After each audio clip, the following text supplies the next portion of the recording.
5 lessons on attitude. At gagamitin natin po at kukuhanin natin ang lesson na ito sa springboard na storya natin at John chapter 6, verses 1 to 13. Sometime after this, Jesus crossed to the far shore of the Sea of Galilee, that is the Sea of Tiberias.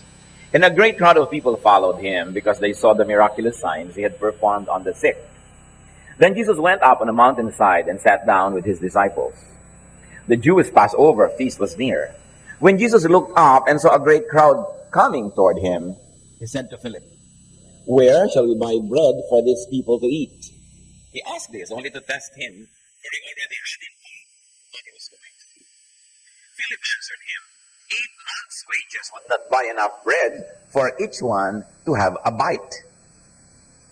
Another of his disciples, Andrew, Simon Peter's brother, spoke up. "Here is a boy with 5 small barley loaves and 2 small fish. But how far will they go among so many?" Jesus said, "Have the people sit down." There was plenty of grass in that place, and the men sat down, about 5,000 of them. Then Jesus took the loaves, gave thanks, and distributed to those who were seated as much as they wanted. He did the same with the fish. When they had all enough to eat, he said to his disciples, "Gather the pieces that are left over. Let nothing be wasted." So they gathered them and filled 12 baskets with the pieces of the 5 barley loaves left over by those who had eaten. And may the Lord bless us through the reading of his powerful word. What was the background of this story? John the Baptizer was just beheaded. So Jesus retreated to a quiet place, probably for a private time, for a private purpose. But crowds who were so impressed by his miracles followed nevertheless. So the Lord's attitude about that event could and should not be changed. We're talking about attitude. What attitude did Jesus display? First of all, meron po siyang private purpose. Umalis nga sila sa crowds para magpahinga, para manahimik. Sinundan naman ng mapakarami mga tao, according to our reading, 5,000 men, not to count the women and the children who were not always counted during those times. What would be your attitude if you plant a private retreat and then here comes a 5,000 strong crowd, hungry for a miracle and also hungry for literal food? So the Bible tells that he had compassion on the people. That's what Matthew and Mark reported, which we did not read today. Parallel reports of the same story with little details added. So the Lord adjusted his plans and he taught them. Nagturo siya kasi nang habol ng mga tao. He healed their sick as reported by Matthew and Mark. He did not send them away at mealtime. Problema kasi malapit ng oras ng pagkain, magugutom ng mga tao. So anong gagawin? Hindi niya itinaboy. He fed the people. He faced and solved the problem. In contrast to that, what was the disciples' attitude, or what kind of attitude was displayed? They wanted to send the people away. Matthew and Mark reported that they said, "Send the people away. Malapit na po ang oras ng gutom, oras na ng pagkain. Pauwiin nyo na ang mga tao." They wanted to leave the people to fend for themselves. In fact, they wanted to escape from the problem, to pass the responsibility on to others, and to save money. They were thinking about costs. Sabi nila, 8 months' wages. Ang daming papakanin. So kung ang sweldo ng isang karaniwang kawani, let's say sabihin na natin na 8 o 10,000 pesos, 8 months wages, di ano yun? 64,000 ba? Pagkarami-rami, kung 10,000, 80,000.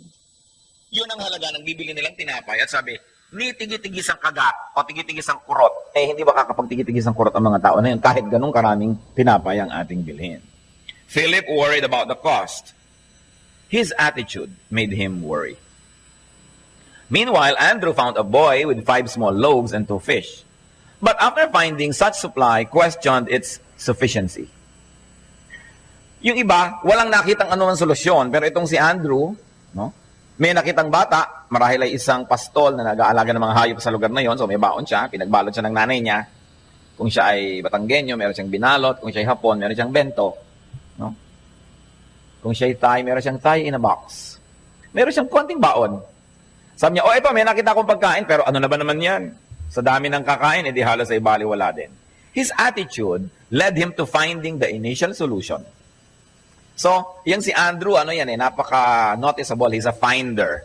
Siya din ang nakatagpo sa Panginoon. Siya ang nag-introduce sa Panginoon sa kanyang kapatid. John 1:41 tells us that. The first thing Andrew did was to find his brother Simon and tell him, "We have found the Messiah." So he found his brother, Because he has found the Messiah and he made his brother and the Messiah meet. That is, of course, the Christ. At alam natin na si Peter became one of the major pillars of the Christian movement na ang nagpakilala lang ay si Andrew. So either you're a Peter or an Andrew. Both of you are important in God's economy. What 5 lessons on attitude can we learn from this particular story? The first story, of course, just a springboard, and then we will explore the topic from there on. First of all, it is attitude, not events, that really matters. So any one of you who came here with an attitude, tandaan natin ito. It is attitude, not events, that really matters. What happens, happens. What will happen, will happen. Sabi nga nila, que sera, sera. What will be, will be. The disciples worried and acted selfishly, even unkindly, which of course many people, probably even they, at the time call being practical. Yan ang ibig sabihin ngayon ng practical be selfish. Isipin mo muna ang sarili mo, ikaw muna, so practical ka. What did they get? They got a rebuke. That's what they get. They get rebuked by the Lord. And 12 basketfuls of leftover. Probably, matapos pakanin ng tao, alam na naman natin yung istorya. Actually, we're not dealing on the story so much now because it's a very familiar one. 5,000 men, not to count the women and the children, pinaupo ni Lord, tumpok-tumpok. At yung nakitang konting pagkain, 5 pirasong maliliit na tinapay. Diba? Pagkatapos ay 2 maliliit na isda, baka yung isda, dulong, hindi natin alam kung gaano kaliit yan. No? Tabyos. No? Microscopic. So, binless ni Lord at pinadala doon sa mga taong nagkaumupong tumpok-tumpok. Lahat ay nakakain, hindi alam ng mga taong kumakain. Ang pinanggalingan lang ng kinakain nila, 2 maliit na isda at 5 mga slices of bread. 5 loaves. At nung matapos kumain, sabi, kailangan walang masayang. Ipunin ang lahat ng tira, 12 basketfuls of leftover. At hindi naman maliit na coincidence na 12 yung disciples na nagduda. Siguro, tigi-tigi sa silang basket na dala-dala pa uwi. So, yan ang sobra. Yan ang kakainin nyo ngayon na 1 linggo. Kasi nagduda kayo. Maaring ganon. Pwede rin naman na ibinigay doon sa bata na nagbigay ng kanyang 2 maliliit na isda at 5 pirasong tinapay. O iho, dahil napaka-generous mo, eto ang sayo naman, 12 basketfuls of food. Mari rin, hindi naman sinabi kasi sa scripture kung anong ginawa doon sa 12 basket. Pero alam natin that the Lord is an exact mathematician. So hindi siya nagkamali ng computation ng dapat niyang gawin. Meron siyang purpose for the 12 baskets full of leftover. Ang tanong natin sa ating sarili, they displayed their attitude. What about us? What is your attitude toward the unexpected? When you have a plan and people walk into your life and destroy your plan. What is your attitude toward the unwanted and the unwelcome? Si Lord, in-accommodate niya yung mga tao sapagkat gano'n na lang ang need nun. Bagamat siya pagod na rin at siya na nga nagyaya ng retreat na ito. Pero, inuna niya yung kapakanan ng mga taong lubos na nangangailangan.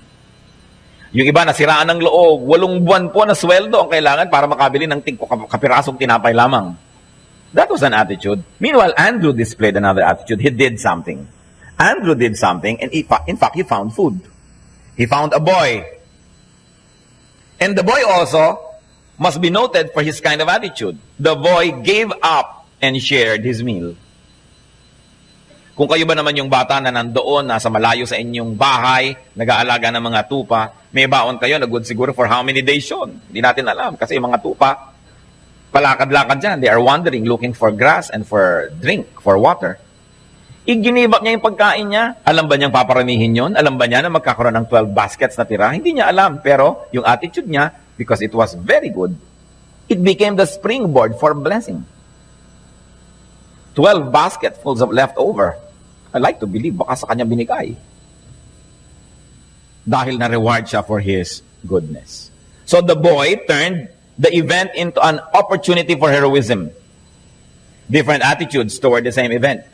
May nag-display ng selfishness, may nag-display naman ng industry at paghahanap.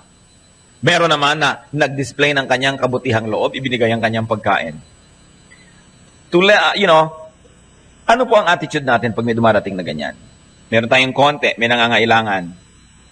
Ginagamit ba natin yung panahon na yon para makapagpakita tayo ng magandang side of us? Or is it the ugly side of us that shows? Still more on attitude, and this time, let the story become just the opening for our study on attitudes. What other lesson can we learn about attitudes? It is attitude, not achievements, not possessions, that gives true happiness. It is attitude, not achievements and possessions, that makes a person valuable. Hindi nadadaan sa dami ng mga na-accomplish, hindi nadadaan sa dami ng mga ari-arian para ang isang tao ay maging masaya at para ang isang tao ay maging mahalaga sa mundo at sa kanyang kapwa-tao. Proverbs 15:17. Better a meal of vegetables where there is love than a fattened calf with hatred. Of course, may cultural context ang paggamit ng word na vegetables dito. Ibig sabihin, pagkain ng mahirap. Ngayon naman, hindi na ganon. Mga marami ng mayaman, puro gusto vegetable na lang kasi nagda-diet sila. No? Pero yung sa konteksto ng pagsulat ng Proverbs, parang pag mayaman ka at marami kang pagkain, dapat ang kinakain mo, meat.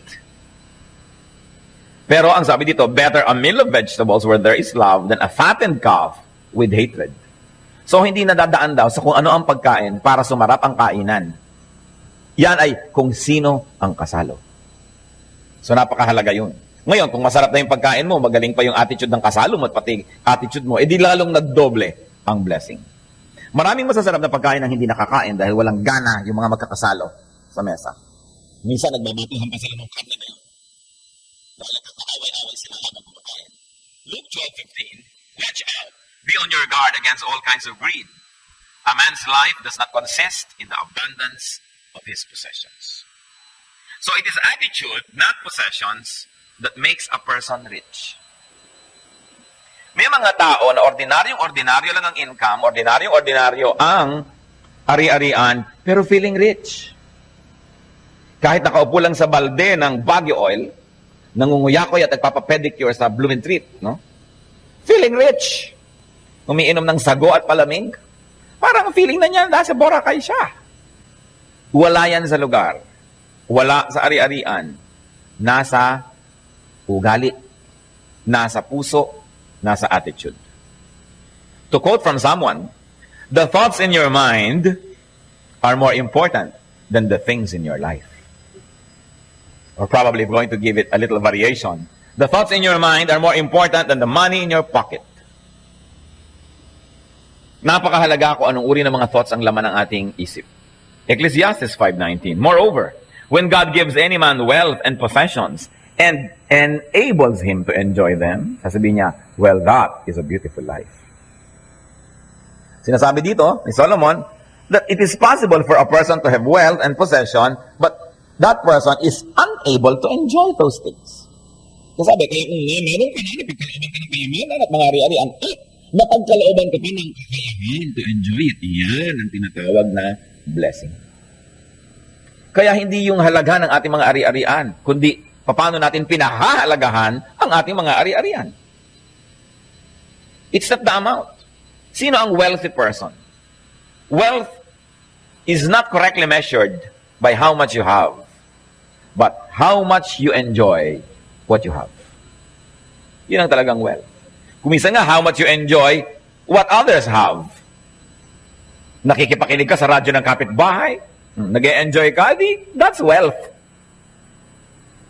Maraming magagandang tao, ang gaganda ng damit, ang gaganda ng alahas, sa halip na mainis ka at mainggit, tinitingnan mo sila, ine-enjoy ng mata mo ang kagandahan ng kanilang mga damit, ang kagandahan ng kanilang mga ayos, nag-e-enjoy ka nun. Nag-e-enjoy po ba kayong makakita ng mga magagandang tao o pag nakakita ka ng maganda, inggit agad na pumapasok sa iyong utak? Can you imagine? Nagpaganda siya ng nagpaganda, tapos ikaw ang titingin, edi libre ang iyong panoorin. Nagpabango ng nagpabango, ikaw itong singhot ng singhot sa tabi niya, hindi ka nagkagastos, yung ilong mong nag-enjoy. Alam niyo ba yung taong may pabango, hindi naman niya naaamoy yung pabango niya kasi ang amoy na yan, pag nagtagal ng naaamoy mo, namamatay yung pang-amoy mo, hindi mo na alam. So gumasa siya na kutakot-takot para mabanguhan ka, edi libre. Ang dami-daming bagay na libre. Sabi nga nila, the best things in life are free. But we've got to have the attitude. Don't always be deceived by the desire to possess. Kasi kung minsan, pag ikaw yung may-ari, ikaw lang yung nagkakaroon ng burden of maintenance, burden of guarding, pagbabantay, pagmamantini. Ang hirap. Nakita niyo yung mga bantay ng mga bahay bakasyunan. Isang taon silang nakatira doon ng libre. Yung may-ari na nagbabayad ng buwis, nagpagawa no, nagme-maintain. Mga isang linggo lang, isang buwan nandun. Maraming bagay na pwede tayong ma-enjoy sa buhay. So, it is a man's thought and attitude that enables him to enjoy even possessions. Because even if you had, if your attitude is wrong, you still will not enjoy. Ang dami-daming mga tao nagkokolekta na ang mamahal na mga antique na mga bagay at artworks, tapos nasa vault. Kutak-kutak na kombinasyon bago mo mabuksan. Ang gaganda ng mga plato nasa loob ng estante. Huwag niyong gagalawin yan. Ano pong kakainan natin? Yung mga Tupperware. Para hindi mabasag. Yung mga lata. Yan ang kakainan natin. Bibili ng mga ang ganda-ganda mga sopa, tatakpan ng plastic. Sa sila nakaupo sa lata ng floor wax. Attitude. Meron ka nga pero wala rin eh. So it is important. It is important that even though you don't have much, if you're contented, if you know how to make much of little, and we Filipinos are excellent at this, to make much of little. So 1 Timothy 6:6, godliness with contentment is great gain. Ano pong attitude natin? Anong attitude mo sa iyong kapatid na laging ang runong-runong, laging first honor, laging nakukuhang muse, tapos ikaw hindi? At least pwede mo masabing, kapatid ko siya. Pero maraming mga tao naiinggit sa kapatid nila dahil ang daming talent. Pagka meron silang kaibigan na yumayaman, naiinis sila, pinupull down nila. At least kung mayaman niya, baka matapunan ka ng konting blessing. Baka maanggihan ka rin, kaysa pareho kayong wala. But there are many people whose attitude is so twisted na nag-e-enjoy sila na pare-pareho na lang wala kaysa meron silang kaibigan o kamag-anak na meron. Ang hindi nila alam, yung meron, pwede rin makatulong sa kanila yon sa iba't ibang pagkakataon kaysa pare-pareho lang wala. You should celebrate when one of you is rising. Because there are moments when even you will benefit from that kind of situation. So, attitude. Ano ba mga attitude dinidisplay natin sa ating buhay? Another lesson is that it is attitude, not events, that defines one's life. Not shapes. It is the attitude that gives shapes and color to life. Kahit anong event, hindi ang event ang nagpapasaya o nagpapalungkot sa tao, yung attitude. Joseph, the dreamer, was not destroyed by adversity. In fact, he was made through adversity. Paborito ng tatay niya, na inis sa mga kapatid, isinel sa slavery, nakarating sa Egypt. Naging mabuting slave. Pinag-isipan naman ng masama ng kanyang kapwa, nakulong. Nung nakulong, anong nangyari? Doon pala niya mamimit ang mga katulong ng Pharaoh. Na pagdating ng panahon, yung mga katulong na yun na magbubulong sa Pharaoh tungkol sa kanya, ipapatawag siya. To make a long story short, siya yung naging second most powerful man in the land. But he could have not gone to that position had he not been imprisoned. He would have not been imprisoned kung hindi siya ginawa ng masama ng kanyang amo o ng asawa ng kanyang amo. And he would have not even gone there if his brothers did not sell him to slavery. So maraming mga tao are on their way to Egypt, to a land of slavery, pero ang nakikita lang nila, yun lang. Kaya sila nalulungkot. Hindi nila nakikita na yun ay pintuan, entry point to greatness. It is attitude. Sabi nga, the same heat that melts the wax hardens the clay. So huwag niyo sisisihin yung init dahil kayo natunaw. Kung kandila kayo, ipinasok kayo sa oven, tunaw kayo. Pero kung kayo'y putik, pinasok kayo sa oven, lalo kayong titigas. So it is really you, not the heat, that determines what kind of life you will have. Another lesson is that it is attitude, not looks, that makes one truly attractive. Ano po ba ang nagmamagnetize sa atin sa tao? Hindi talaga looks, attitude. Yung looks, pang-umpisa lang yon. Sapagkat, kung talagang ang looks ang nagiging attraction ng isang tao, bakit merong ang gagandang mga babae, hinihiwalayan pa rin ang asawa? Bakit meron ang gagandang lalaki, mga iniiwan pa rin ang asawa, ipinapalit sa handang umot? I have heard so many beautiful women lament na ipinagpalit sa kanila ng kanilang asawa, isang babae talagang mukhang bangungot, na ang libangan na kayo mata ng chicken, no? At mamulakoy. Puro taklat at hindi na pula ang ilaw. Pero bakit ipinagpapalit? Sometimes it is attitude. Hindi naman natin sinasabing, palitan nyo ang pana natin yung nasawa. Pag yan na yan na. Pero ang point, kung talagang physical beauty ang attraction, bakit ang dami-dami magaganda, iniiwan pa rin ng kanilang mga mahal sa buhay? How come very good-looking people are left, abandoned, escaped from by their partners? Although, of course, it is contestable na kung sila talaga lagi ang may kasalanan noon. Kung minsan naman talagang mapaglaro lang yung isa. But what is important is to note that you cannot keep people interested in you. You cannot keep people wanting you to be around them just by being beautiful.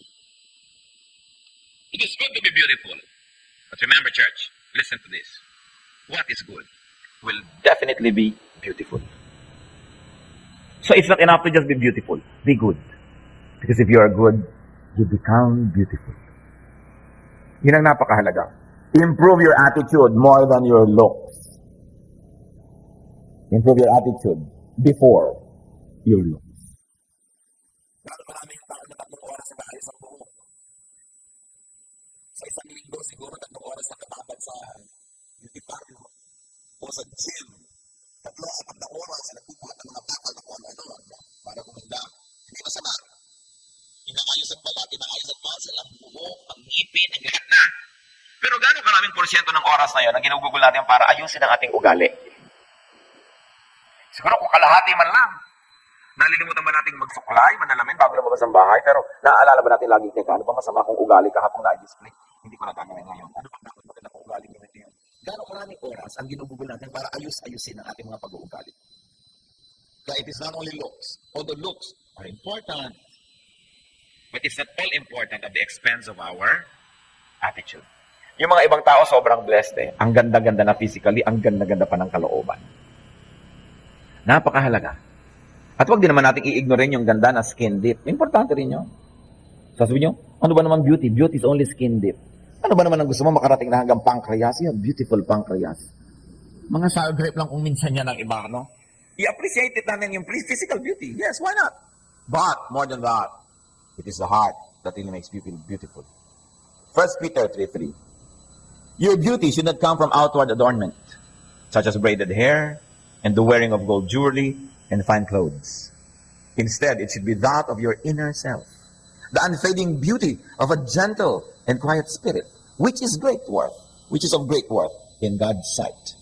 Don't get the verse wrong. Hindi sinasabing huwag kayong mag-wear ng jewelry, hindi sinasabing huwag niyong itiritas ang inyong buhok, hindi sinasabing huwag kayong magpaganda. Pero ang sinasabi dito, hindi lang yan ang kagandahan. Kung meron kayo niyan, hindi yan sapat kung yan ay nandyan. Bagamat mabuti, mas lalo niyong pagandahin ang inyong kalooban. Yung iba naman kasi, akala pagka ikaw'y Kristiyano na, meron ka malinis na puso, kahit mukha kang tiriringgay, okay na.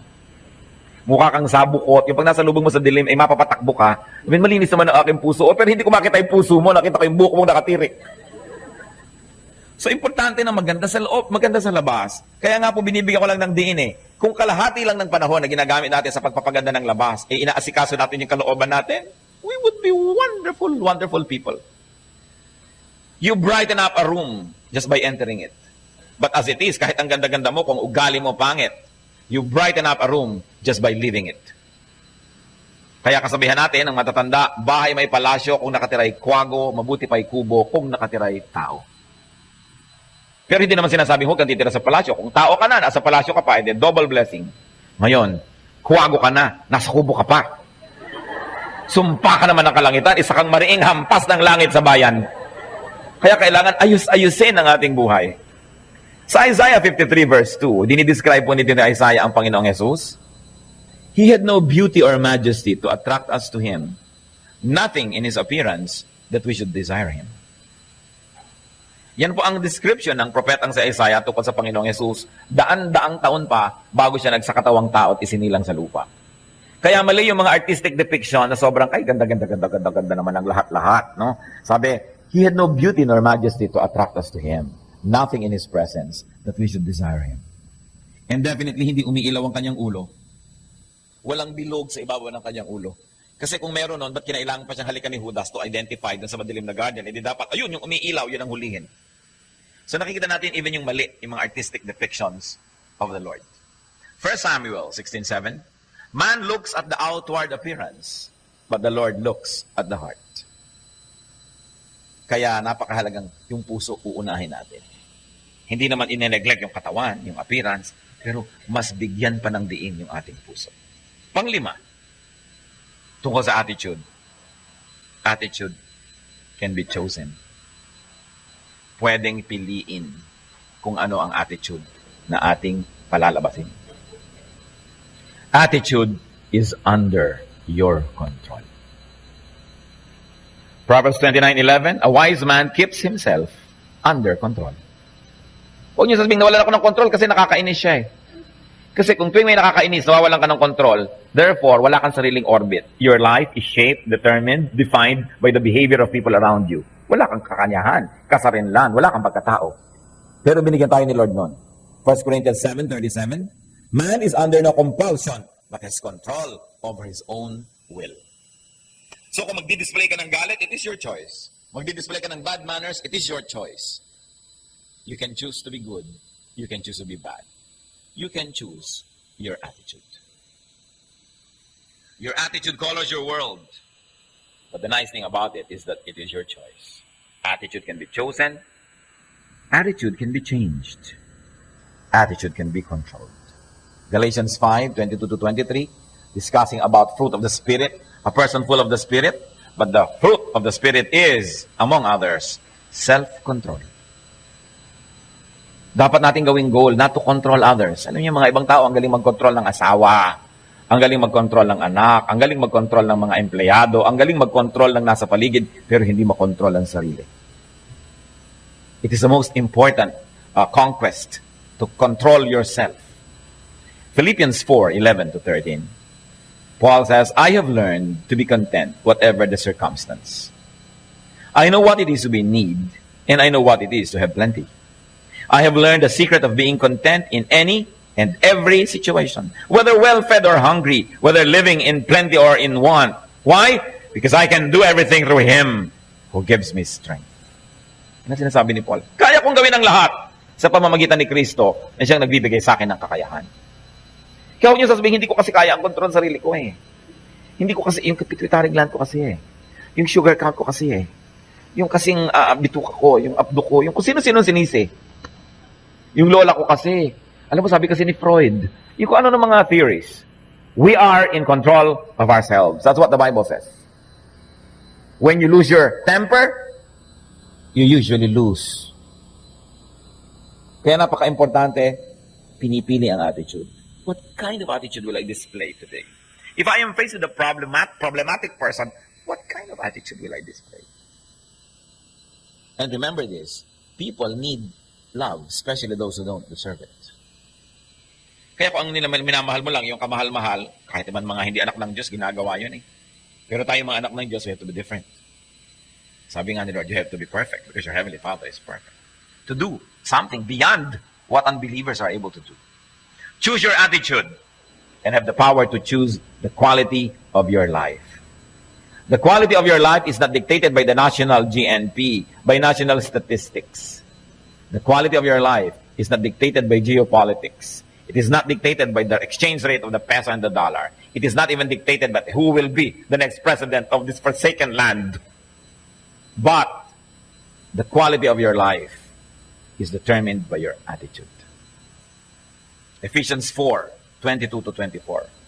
You were taught with regard to your former way of life to put off your old self, which is being corrupted by its deceitful desires, to be made new in the attitude of your minds, and to put on the new self, created to be like God in true righteousness and holiness. At ano pong sinasabi ng Philippians 2:5? Our nation is a great hope, and the hope of our nation is in our attitude. The way that the Lord can change our attitude so that we can become achievers, not complainers, so we can help each other, not destroyers of each other, so we can build a nation instead of destroy it. It's important to have an attitude that is positive, godly, and Bible-based. Philippians 2:5. Your attitude should be the same as that of Jesus Christ. Kaya bumalik tayo dun sa storya na inumpisahan natin. The Lord had to change plans. Well, that was His attitude. He changed plans and accommodated people. He did the right thing. He did the important thing. The Lord, siya ay ipinapako sa krus. Anong ginagawa niya? Nananalangin. Ang pinapanalangin niya, nagpapako sa Kanya. Sabi, Father, forgive them, for they know not what they do. Kung siya ay hindi tinatanggap, ay ang Panginoon ay hindi ipinipilit ang sarili. At kung siya ay tinataboy, umaalis naman siya. Hindi niya pinagpipilitan ng kanyang sarili. Your attitude should be the same of Jesus Christ. Kung kailangan magtrabaho, nagtatrabaho. Ang kailangan dinggin, dinidinig. Ang kailangan tingnan, tinitingnan. Naglilingkod. And on top of all that, and through all that, maintaining a holy lifestyle. Kumusta po ang buhay nyo? Kuminsan, may makakasabay ka sa elevator, kahit hindi kumibo, alam mong pasan ng daigdig. Sabi ng mukha. Kasi kawawa na itong tao to, ano kayo makalungkutan ng daladala niya? Pag tinanong mo, malungkot ho ba kayo at kung tatapatin niya kayo? Sabi niya, oo. Kasi ang asawa ko kasi ang tatay ko, kasi ang economy, kasi wala kaming tubig, kasi walang kuryente, kasi wala akong pera. Ang dami niyang sisisihin. Wala pa ako nakitang sinabing, kasi attitude ko bulok. Diba? O bakit kayo nag-away ng asawa mo? Kasi ang pangit ng attitude ko eh. O bakit kami miserable? Kasi attitude ko. Hindi natin nakikita. Kaya ipinapakita ng scripture, mostly it is our attitude that shapes our life. Change your attitude, change your mind. And if you already have a good life, you say you have a good attitude, continue to change for the better. Because room for improvement is the biggest room in the world. Ang sabi sa Romans 12 verse 2, be transformed by the renewing of your mind. So anong attitude natin? Tama na sasabihin, ganito talaga ako eh. Hindi dapat ganun yun. Dapat ganito ka, hindi yung ganito talaga ako. Dapat binabago natin yan. Pag sasabi mong, wala na akong magagawa. No, never. Never. Don't say this. It must never be heard from a Christian's mouth na wala tayong magagawa. Sabi ni Paul, I can do all things through Christ who gives me strength.